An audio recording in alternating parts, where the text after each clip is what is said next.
The year was 1884, and the silence on Arthur Vance's ranch had a weight to it, a physical presence that settled in the corners of his small cabin and pressed down on his shoulders as he slept.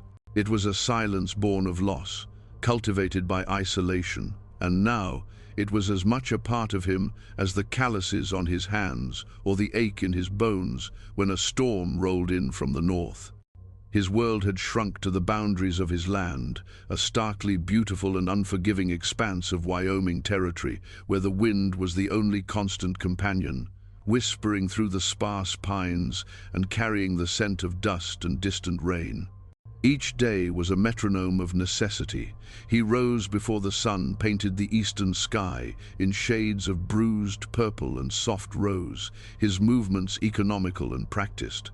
He tended to his small herd of cattle, their lowing sounds a temporary reprieve from the quiet. He mended fences that seemed to perpetually sag under the strain of wind and snow. He chopped wood until his back screamed in protest, stacking it high against the cabin wall, a bulwark against the coming winter and the loneliness it would inevitably deepen. The cabin itself was a testament to a life cut short. 2 chairs sat at the small wooden table, but only one ever felt the warmth of a body. In the corner, a rocking chair, small and expertly carved, sat motionless, collecting a thin film of dust that he could never bring himself to wipe away. It had been for Eleanor and little Samuel.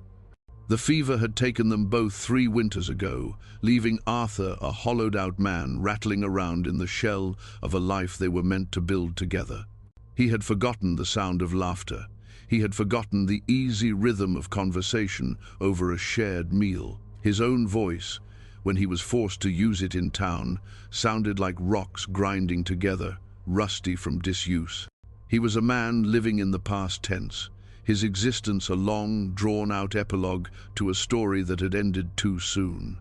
The land was his penance and his sanctuary, a place where no one could see the grief that clung to him like a shroud.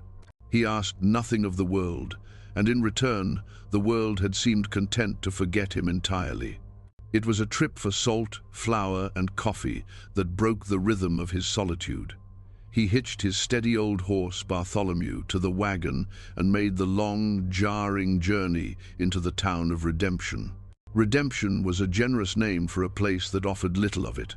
It was a dusty collection of clapboard buildings huddled together against the vastness of the prairie, a place of hard-bitten people who measured a man's worth by the sweat on his brow and the silence he kept about his own troubles.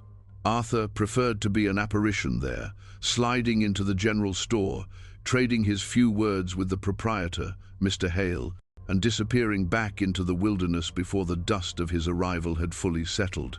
But on this day, something was different. The train had come and gone, leaving behind its plume of black smoke to dissipate against the brilliant blue sky. Near the small, sun-bleached platform, a crowd of sorts had gathered, not a welcoming party, but a flock of vultures. They whispered and pointed, their faces a mixture of cruel amusement and sanctimonious pity. At the center of their attention, seated perfectly still on a large, sturdy trunk, was a woman. She was a black woman, and her size was substantial, a fact the Gawker's whispers made brutally clear. She wore a deep blue traveling dress, impeccably clean despite the dust, and a hat that shadowed a face of remarkable composure. She did not look at the crowd. She did not fidget or weep. Her hands, clad in white gloves, were folded neatly in her lap.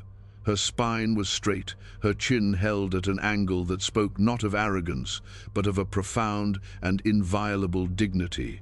She looked like a queen on a throne of sorrows, marooned in a kingdom of dust and disdain. Arthur stopped his wagon, his hands tightening on the reins. He heard snippets of conversation carried on the wind. Sent for a bride, sight unseen. Took one look at her when she stepped off that train and sent her right back. Refused to even pay her passage back. Just left her. The words were sharp and ugly, each one a stone thrown at the silent woman. The man who had sent for her, a bitter rancher named Peterson from the South Ridge, was known for his cruelty and his vanity. Arthur could picture the scene perfectly. Peterson's smug face curdling into disgust, the casual brutality of his dismissal. The station master eventually shooed the crowd away, but the woman remained. The sun began its slow descent, casting long shadows that stretched like grasping fingers across the dirt street. Still she sat, a monument of patience in a world that had offered her none.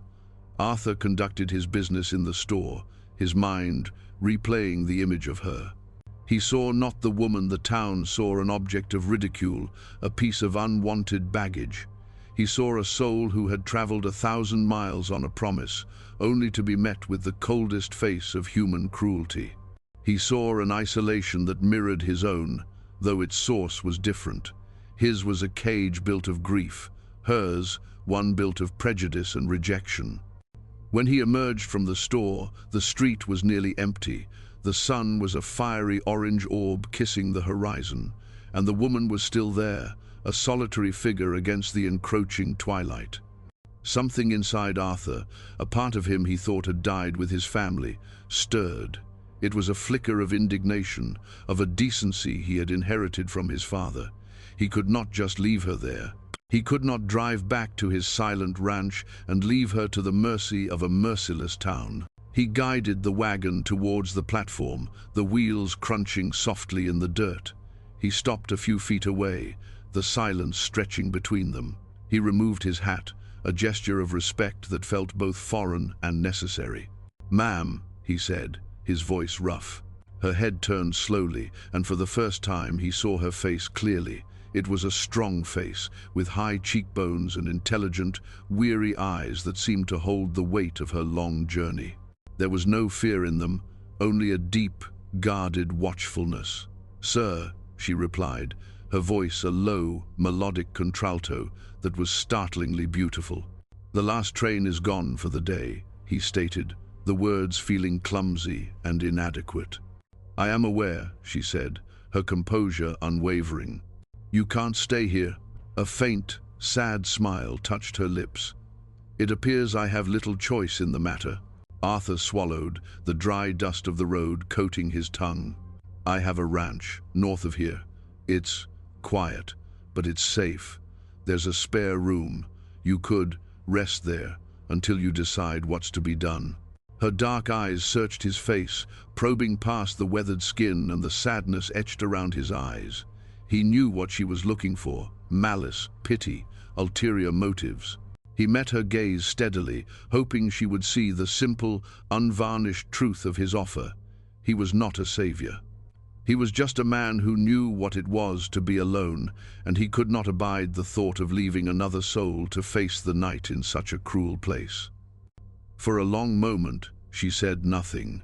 The wind picked up, rustling the fabric of her dress. Then she gave a single, almost imperceptible nod. "I would be grateful, sir." "Arthur Vance," he offered. "Beatrice Shaw," she replied. He climbed down and, with a strength that surprised her, lifted her heavy trunk onto the back of the wagon as if it were a sack of feathers. He helped her up to the seat, his hand briefly touching hers. Her skin was warm, her grip firm. The journey back was made in near total silence, but it was a different kind of silence from the one that usually accompanied him. It was a shared silence, filled with the unspoken questions and the vast, unknown territory of what came next. As the last sliver of sun vanished, plunging the prairie into a world of silver moonlight and deep shadow, Arthur Vance drove his wagon home, a stranger beside him, the crushing weight of his solitude momentarily, inexplicably lifted. The first 24 hours at the ranch were a delicate dance of distance and observation. Arthur showed Beatrice to the spare room, the one that had been his wife's sewing room. It was neat, clean, but achingly empty. He watched as Beatrice took in the bare walls, the simple bed, the window that looked out onto an endless sea of grass. He saw a flicker of something in her eyes, not disappointment, but a kind of weary resignation. He left her to her privacy, retreating to the main room, which suddenly felt smaller, more crowded with memories. He made a simple supper of beans and bacon, placing a plate on the table for her. She emerged from the room a short time later, having removed her hat and gloves. She had brushed the dust from her dress and tidied her hair. She sat opposite him, the empty chair that was always Eleanor's between them, and ate with a slow, deliberate grace that made his own rough manners feel oafish. They did not speak. The only sounds were the clinking of forks against tin plates and the sighing of the wind outside. He studied her when he thought she wasn't looking, noting the intelligence in her gaze, the set of her jaw that spoke of a resilience forged in a fire he could only imagine. She, in turn, observed him, her eyes catching the way he would sometimes glance towards the small, unused rocking chair, the deep lines of sorrow that framed his mouth. The next morning, he awoke to the smell of coffee, rich and strong. He entered the main room to find Beatrice by the stove, a clean apron he hadn't seen before tied around her waist. She had found his meager supplies and made do. The fire was burning steadily, a pot of oatmeal was bubbling, and the room felt warm. It was a warmth that had nothing to do with the fire. "Mr. Vance," she said, her voice even, "I hope you do not mind. I cannot abide being idle." "Arthur," he corrected her gruffly, "just Arthur." He ladled some oatmeal into his bowl, the unfamiliar sensation of someone else providing for him, unsettling and oddly comforting. That day, they began to establish a quiet rhythm. While he was outside checking on the cattle, she set about bringing a subtle order to the cabin's interior. She found Eleanor's old sewing kit and mended a tear in one of his work shirts, the stitches so fine, and even they were nearly invisible. She washed the windows until they sparkled, letting in the stark morning light.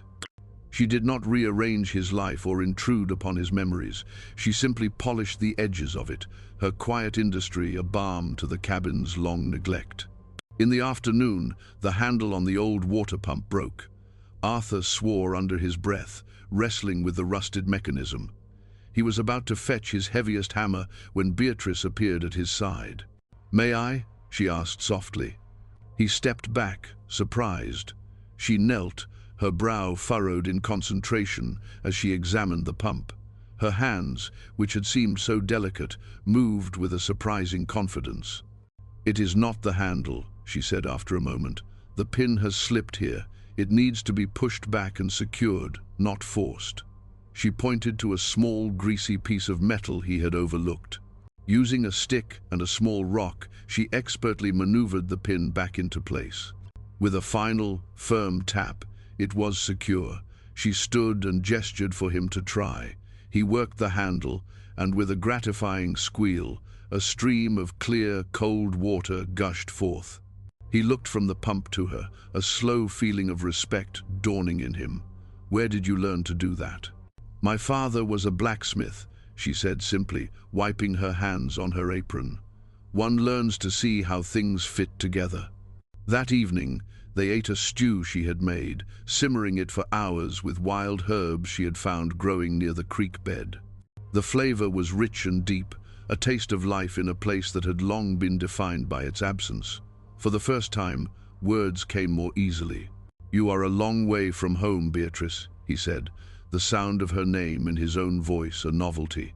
"Home was a small house in Ohio," she replied, her gaze distant.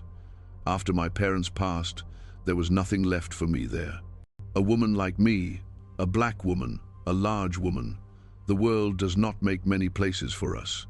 The advertisement in the paper, it spoke of a new life. A chance to build something." Her voice was devoid of self-pity, a simple statement of fact. It seems the man who wrote it did not care for the materials he received. Arthur felt a familiar anger rise in him, hot and sharp, directed at Peterson and the cruel world he represented. "His judgment is a reflection of his own smallness, not yours." She looked at him then, truly looked at him, and he saw a flicker of surprise, a crack in her formidable composure. She had expected pity, perhaps, or awkward silence. She had not expected to be defended. She had not expected to be seen. The next day, he took her to the place he shared with no one, a small rise behind the cabin where two simple wooden crosses stood against the vast sky. The wind was gentle here, and the grass grew thick and green. "Eleanor," he said, his voice thick as he pointed to the larger cross. "And Samuel." Beatrice did not offer empty platitudes or condolences. She simply stood beside him, her presence a silent, solid anchor in the swirling sea of his grief. She reached out and gently brushed a stray leaf from the smaller cross, a gesture of such simple, profound tenderness that it broke something open in Arthur's chest. He had carried his sorrow alone for so long, believing it to be his solitary burden. In her quiet act of respect, he felt a shared understanding of loss, a recognition that pain was a universal language. They walked back to the cabin as the afternoon light softened, the air growing cooler. He found himself talking, the words spilling out of him after years of being dammed up. He told her about Eleanor's laugh, how it sounded like wind chimes. He told her about Samuel's fascination with grasshoppers, how the boy could spend hours watching them in the fields. He spoke of the silence that had descended after they were gone, how it had become a living thing, a predator that stalked the halls of his heart. Beatrice listened, her attention absolute. When he finally fell silent, his throat raw with unshed tears, she said, "Grief is a house with no doors. You can never leave it, but you can learn to open the windows." In the days that followed, the windows began to open. The cabin, once a tomb of memories, started to feel like a home again. Beatrice's low humming as she worked was a gentle counterpoint to the howling wind. The smell of baking bread replaced the scent of dust and sorrow. They worked together, falling into a partnership that felt as natural as the turning of the seasons. He taught her how to spot a cow about to calf. She taught him which wild plants were good for tea and which could soothe a fever. He began to see her not for her size or the color of her skin or the circumstances that had brought her to his door. He saw her strength, her quiet wisdom, her unwavering dignity. He saw the kindness in her hands when she tended to a cut he got while mending a fence. He saw the humor that sometimes sparkled in her eyes when his horse, Bartholomew, was being particularly stubborn. He saw Beatrice, and he realized, with a startling clarity that shook him to his core, that the silence he had once cherished as a monument to his loss now felt like an emptiness he no longer wished to endure. Her presence had not erased his past, but it had made a future seem possible for the first time in 3 long years. The illusion of their secluded peace was shattered by a dwindling sack of flour. A trip to redemption was unavoidable. A knot of apprehension tightened in Arthur's stomach. Their small, quiet world was about to collide with the loud, ugly one that lay beyond their fence line. As they rode into town, the change was immediate and palpable. Doors opened a crack, faces appeared in windows. The few people on the street stopped and stared, their gazes hostile and sharp. The whispers followed them like a swarm of angry bees. Arthur felt Beatrice stiffen beside him on the wagon seat, her back becoming ramrod straight, her face a mask of impenetrable composure. He wanted to tell them to stop, to shield her from their venom, but he knew that words would only fuel their fire. He pulled the wagon up in front of Hale's general store. As he helped Beatrice down, a group of men loafing on the porch of the saloon across the street took notice. At their center was Garrett Callahan, a man whose cruelty was as well known as his thirst for whiskey. Callahan had a mean streak that he often directed at anyone he deemed weaker than himself. "Well, well," Callahan drawled, his voice carrying easily across the street. "Look what Vance dragged in. Couldn't find a bride of your own, Arthur. Had to take Peterson's leftovers." His cronies snickered. Arthur ignored them, his jaw tight, and ushered Beatrice towards the store's entrance. He could feel her trembling slightly, a tremor of fury, not fear. "She's a big one, ain't she?" another man shouted. "Must take a whole side of beef to feed her." The laughter that followed was coarse and brutal. Arthur's hand clenched into a fist at his side. He pushed the store door open, the little bell above it ringing with a frantic, cheerful sound that was a jarring contrast to the tension outside. Mr. Hale, a small, nervous man, averted his eyes as they entered, busying himself with rearranging a stack of canned peaches. The prejudice in redemption was a contagion, and no one wanted to risk infection by showing a shred of kindness. They gathered their supplies in a strained silence, the weight of the town's judgment pressing in on them from all sides. Arthur paid hail, his movements stiff with anger. As they stepped back out into the harsh sunlight, Callahan and his friends were waiting for them, blocking their path to the wagon. "Leaving so soon?" Callahan sneered, stepping directly in front of Beatrice.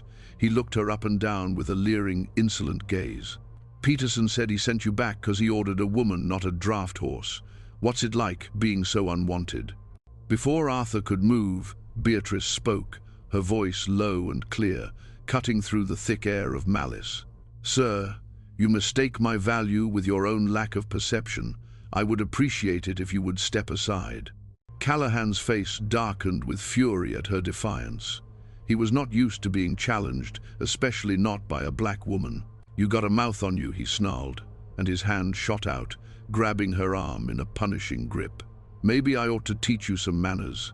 That was the moment everything changed. For 3 years, Arthur Vance had been a ghost, a man moving through the motions of life, his heart encased in ice. But seeing Callahan's hand on Beatrice, seeing the flash of pain and outrage in her eyes, shattered that ice into a million pieces. A white-hot rage, pure and protective, surged through him. It was an awakening. He moved with a speed that belied his quiet nature. He didn't throw a punch. He simply stepped between them and clamped his hand over Callahan's wrist, his grip like a blacksmith's vice. Callahan grunted in pain and surprise, his fingers unwillingly releasing Beatrice's arm. "Take your hand off her," Arthur said. His voice was not loud, but it was deadly quiet, stripped of all emotion, save for a cold, unshakable resolve. It was the voice of a man who had nothing left to lose and had just found something worth defending. Callahan, stunned by the sudden turn, tried to wrench his arm free, but Arthur's grip was absolute. The other men took a hesitant step forward, but stopped when they saw the look in Arthur's eyes. It was a look they had never seen before, not the haunted gaze of a grieving widower, but the flinty stare of a man pushed to his absolute limit. "This woman," Arthur said, his eyes never leaving Callahan's, "is Beatrice Shaw. She is under my protection. Her name will not be spoken with disrespect by you or any other man in this town. An insult to her is an insult to me. Do you understand?" He wasn't asking a question. He was laying down a law. The silence that followed was absolute. Callahan's bluster evaporated, replaced by a sullen fear. He nodded dumbly, his eyes wide. Arthur released his wrist, shoving him back a step. "Now, get out of our way." Callahan and his men scrambled aside as if he had brandished a hot iron. Arthur calmly loaded their supplies onto the wagon, then turned and helped Beatrice onto the seat. He climbed up beside her and with a flick of the reins guided the wagon out of town, leaving the stunned and silent populace of Redemption in his dust. He did not look back. He was no longer a ghost in their world. He was a man with a purpose, and that purpose sat beside him, her head held high, her presence a silent testament to the battle they had just won together. The ride back to the ranch was charged with an energy that was entirely new. The confrontation in town had not broken them, it had forged them. It had been a crucible, burning away the last vestiges of their isolation and revealing the solid, unyielding bond that had formed between them.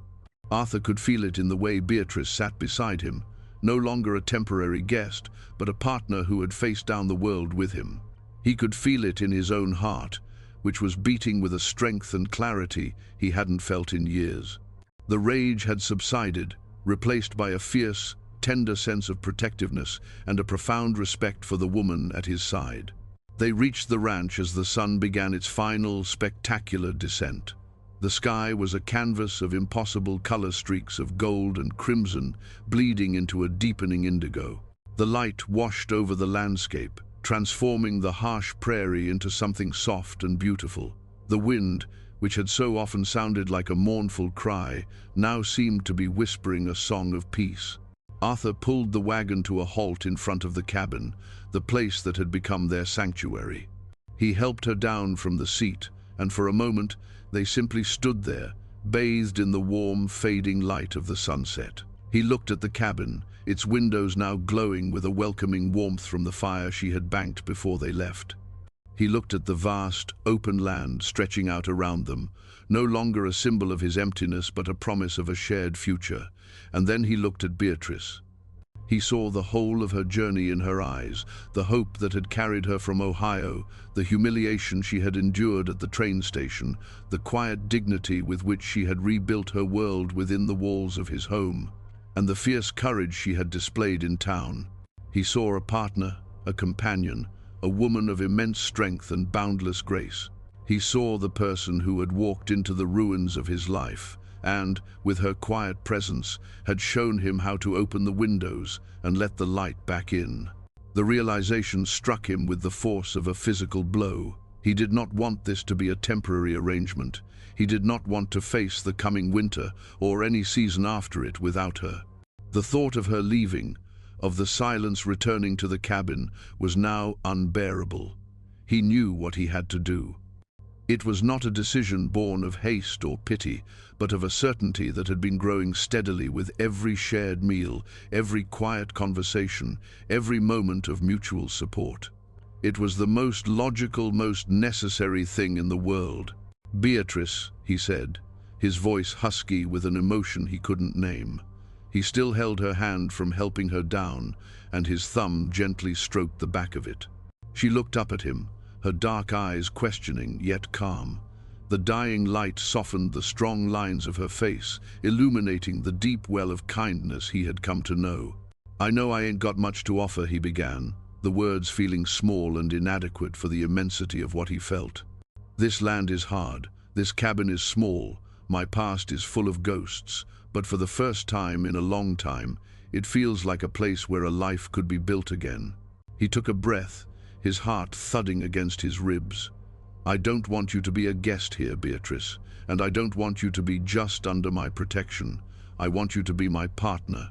In all of it, the work, the quiet, the sunrises." He met her gaze, his own filled with a raw, unvarnished honesty. "This ain't much of a place," he repeated, his voice dropping to a near whisper. "But it could be a home, for both of us. If you'll have me, Beatrice Shaw, will you marry me?" Tears welled in her eyes, but they were not tears of sorrow or humiliation. They were tears that glittered in the twilight, reflecting the last of the sun's fire. A slow, beautiful smile spread across her face, transforming her expression into one of pure, radiant joy. She had been bought and sold, rejected and ridiculed, but here, under a vast Wyoming sky, a quiet man was offering her not a contract, but a covenant. He was offering her a home, a partnership, and the one thing she had never been given, a choice that was truly her own. Her hand tightened on his.